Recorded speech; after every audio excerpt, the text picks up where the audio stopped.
What is up, fellow nerds, and welcome to Not Your Status Quo's quick hit on Avatar the Last Airbender live-action Netflix show.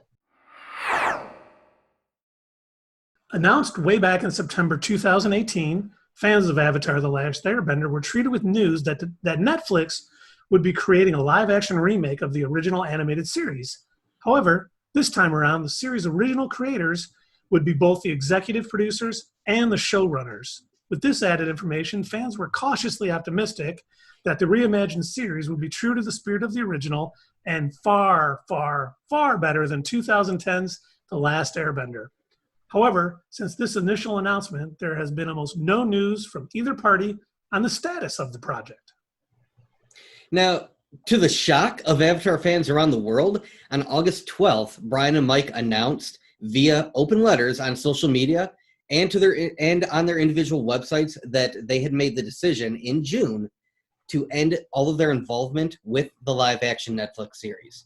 In fact, as Michael put it, Netflix said that it was committed to honoring our vision for this retelling, to supporting us on creating the series, and we expressed how excited we were for the opportunity to be at the helm. Unfortunately, things did not go as we had hoped.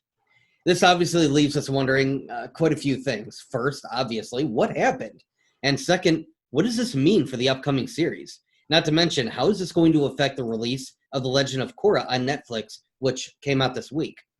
The consensus from most of the news outlets that we've found is kind of that go-to creative differences that you see all the time, and that was the root cause of the split. However, your fellow nerds did a little bit of digging, and we found an interview between multiple sources inside of Netflix and the site Fandom Wire, which we'll end up linking in the comments below, and where they explain exactly what those creative differences were. So, why they really left? The budget. The creators wanted to have a bigger budget. Honestly, this isn't all that surprising. Keep in mind, Bryan and Mike aren't that experienced with the live-action projects.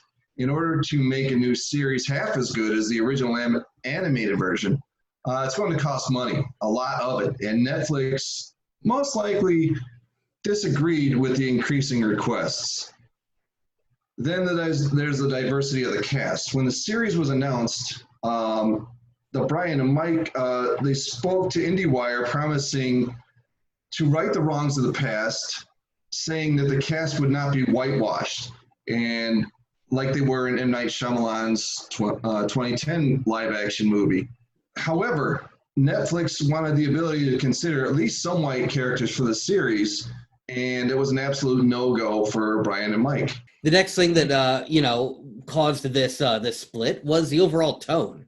So while the budget and the casting issues can usually find a middle ground, between both parties, the biggest issue by far was the fact that Netflix and the creators could not unify on a common overall tone for the show. Netflix wants to age up Aang, Zuko, Katara, and Sokka, and they also want to separate the live-action series from the animated one by creating a much darker, mature tone with a lot more romance, sex, and blood. Basically, what I gather from this is Netflix was hoping that this would be their breakout kind of Game of Thrones style series. And Bryan and Mike, they definitely disagreed, and they remained very adamant that the show remain aimed at kids. And we did get a quote from Michael. He said, and I quote, "It might turn out to be a show many of you end up enjoying. But what I can be certain about is that whatever version ends up on screen, it will not be what Bryan and I had envisioned or intended to make." End quote.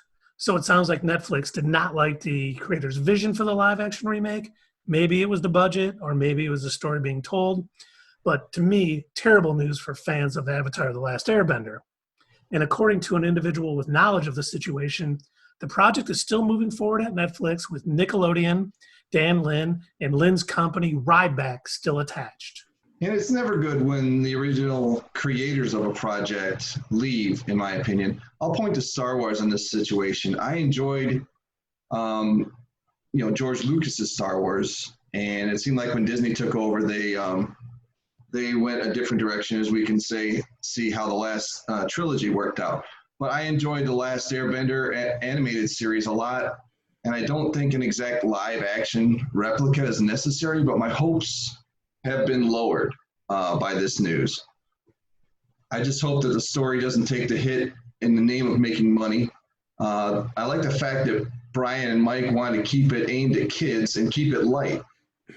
It was part of the charm of the show, and I hope they stick to the source material within reason, and I surely hope that they keep the cabbage salesman. So to play devil's advocate, personally, I'm mostly going to side with Netflix on this one. That is, okay, if the interview with Fandom Wire can really be trusted. Now, don't get me wrong, okay? I was, just like you guys, super thrilled that the original creators would be behind the series. And I was really, really hopeful that we would finally get a redemption for the film that shall not be named. All right. However, I understand the budget issues, and I'm actually, personally, I'm all for the change in tone. So I get that the original series was aimed at kids, but I don't mind this change in tone. In fact, that was actually one of the great things that I really liked about The Legend of Korra. It kind of felt like the series had grown up with its audience. But I guess, honestly, we'll just have to wait and see. I'm not going to dismiss the series yet. Netflix has stated that, like Keith had mentioned, they are going to be moving forward with the series as planned. Several news outlets, including Variety, The Verge, and Vox, are all reporting that a Netflix spokesperson made the following statement. We have complete respect and admiration for Michael and Bryan and the story that they created in Avatar animated series. Although they have chosen to depart the live-action project, we are confident in the creative team and their adaptation. But let us know what you guys think by putting it in the comments below.